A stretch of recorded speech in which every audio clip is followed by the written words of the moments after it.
Reel world के मुअज़्ज़िज़ दोस्तों, मैं हूं माजिद मलिक और आप तमाम देखने और सुनने वालों को अस्सलाम वालेकुम। नाज़रीन ग्रामी, आपने तारीखी एतबार से बहुत सी ऐसी फरसूदा रिवायात और रस्में देखी होंगी जिनके बारे में सोचकर भी हंसी आती है, मगर आज हम आपको तारीख की एक ऐसी अजीब चीज के बारे में बताएंगे जिसे हम दुनिया की तारीख पर काला धब्बा कहें तो गलत ना होगा। ये चीज क्या थी और इसे किस मकसद के लिए इस्तेमाल किया जाता है, आइए इन सवालों के जवाबात ढूंढने की कोशिश करते हैं। प्यारे साथियों, इस अजीब चीज को कमरबंद या चेपस्टी बेल्ट कहा जाता है, जो खालिस लोहे से तैयार किया जाता था, जिसे हम लोहे का अंडरवेयर भी कह सकते हैं, जो कि खास तौर पर औरतों के लिए तैयार किए जाते थे। इस बेल्ट पर आगे की तरफ एक ताला लगा होता था, जिसकी चाबी उस औरत के खामिंद या फिर वालिद के पास होती थी। तारीख में मिलता है कि इस अजीब चीज को उस वक्त बनाया गया जब यूरोप में जंगों का अरूज था। खास तौर पर सलीबी जंगों में इसका इस्तेमाल बढ़ गया था। इसको बनाने और इस्तेमाल के पीछे कहानी कुछ यूं है कि तारीख में एक ऐसा वक्त आया जब औरतों में जिना की आदत अरूज पर पहुंच चुकी थी और रोजाना ऐसे कई वाकयात सामने आ रहे थे जिनमें औरतें घरों से भागकर दूसरे मर्दों के पास जाती और वहां अपनी इज्जत उनके हवाले कर देती। इस सूरत हाल को देखते हुए हर कोई परेशान था, लिहाजा इस जिनाकारी को खत्म करने के लिए उस वक्त की हुकूमत ने यह ऐलान करवा दिया कि अब जिस पर भी जिना का इल्जाम साबित हुआ उसे कत्ल कर दिया जाएगा। इस ऐलान के बाद चंद माह तो बड़े सुकून से गुजरे, लेकिन फिर आहिस्ता आहिस्ता इस मसले ने सर उठाना शुरू कर दिया और देखते ही देखते कत्लो गारत शुरू हो गई। यहां तक कि जिस मर्द को अपनी बीवी पर जरा सा भी शक होता वो उसे कत्ल कर देता। इस तरह हर तरफ बदनज़मी फैल गई और बेगुनाह औरतें भी कत्ल होने लगी। यही वजह थी कि हुकूमत वक्त को अपना फैसला वापस लेना पड़ा, जिसके बाद इस बेल्ट को मुतारिफ करवाया गया, जिसको लोहे की धात से तैयार किया जाता था और फिर अंडरवेयर के तौर पर औरतों को पहना दिया जाता। इस बेल्ट पर खसूसी तौर पर एक लाक लगवाया जाता, जिसे बंद कर दिया जाता और इसको उस वक्त तक कोई नहीं खोल सकता था जब तक इस लाक की चाबी न मिल जाती।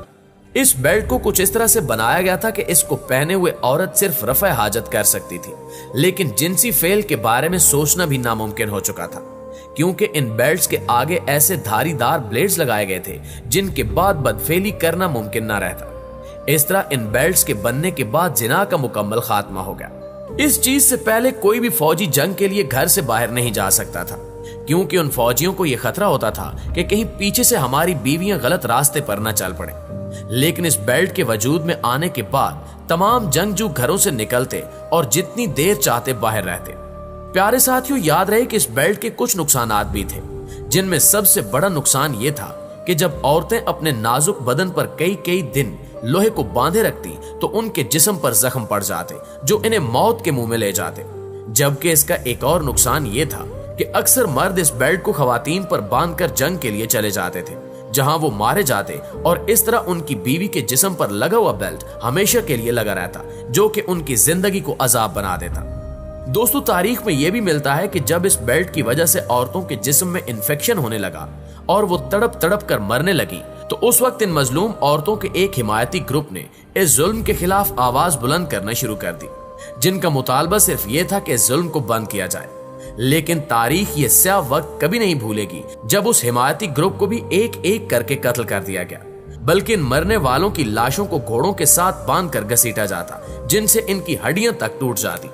इसके बाद इन सबको किसी बड़े गड्ढे में डालकर बंद कर दिया जाता था, जबकि बाज़ तारीखदानों के मुताबिक कुछ ऐसे लोगों को भी घोड़ों के साथ बांधकर घसीटा गया जो जिंदा थे, यानी जिंदा लोगों की ये जालिमाना तरीके से हड्डियां तोड़ दी जाती और फिर इन्हें वैसे ही मरने के लिए छोड़ दिया जाता।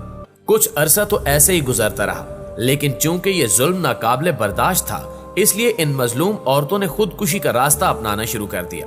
यहां तक कि उस दौर में हर रोज तकरीबन 15 औरतें खुदकुशी करने लगी, जबकि बाज औरतों को बचा लिया जाता।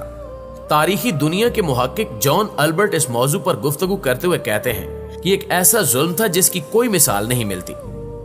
वो कहते हैं कि जब कभी इनके शौहर अपनी बीवियों का बेल्ट उतारते तो इनकी हालत काबिले रहम होती, यहां तक कि कुछ औरतों के मखसूस हिस्से में कीड़े पड़ चुके होते जिनसे शदीद बदबू उठ रही होती थी। इसके पेश नजर इनके अपने शौहर भी अपनी बीवियों से नफरत करने लगते, जिसका नतीजा ये निकलता कि वो अपनी औरतों को तलाक देकर घर से बेदखल कर देते और फिर वो उसी हालत में अपनी जान गंवा देती। नाज़रीन ग्रामी, ये कोई वाहिद जुल्म नहीं बल्कि पिदरसरी निजाम की तारीख ऐसे वाकयात से भरी पड़ी है। इस निजाम में औरत मर्द की मिल्कियत होती थी, इसलिए जंग की सूरत में फाते माले गनीमत में औरतों को भी शामिल करते थे और इन्हें इसी तरह फौज के अफसरों और ओहदेदारों में तकसीम करते थे जैसे सोना, चांदी, हीरे, जवाहरात वगैरह। जमाना कदीम से ही मफतूहा इलाकों की खूबसूरत तरीन औरतें बादशाह के हरम के लिए बतौर तोहफा दी जाती थी। इसके अलावा यह भी दस्तूर था कि शिकस्त खोरदा कौम की औरतों का रेप किया जाता।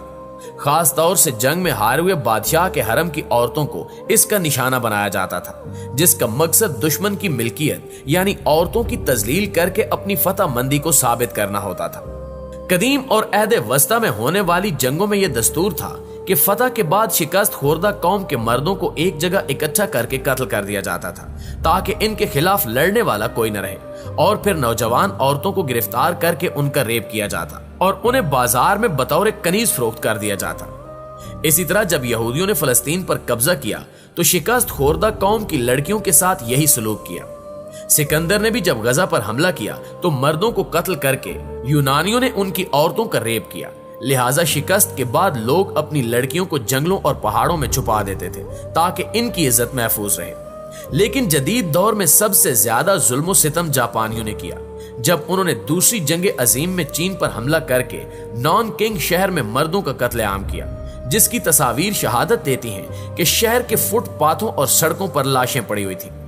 इसके बाद इन्होंने नौजवान लड़कियों को तलाश करके उनका रेप किया और जब उनको छुपा दिया गया तो उनकी माओं का रेप करके लड़कियों के बारे में मालूमात हासिल की गई। इसके अलावा दूसरी जंग अजीम में जापानियों ने जब कोरिया पर कब्जा किया तो वहां से औरतों की बड़ी तादाद को इस पर मजबूर किया कि वो जापानी फौजियों की जिनसी हवस को पूरा करें। ये औरतें कंफर्ट विमेन कहलाईं। जंग के खात्मे और जापान की शिकस्त के बाद जब इन औरतों ने अपनी दर्द भरी दास्तानें सुनाई तो अंदाजा हुआ कि जापानियों ने किस सफाकी के साथ इन औरतों की जिंदगी को तबाह किया था।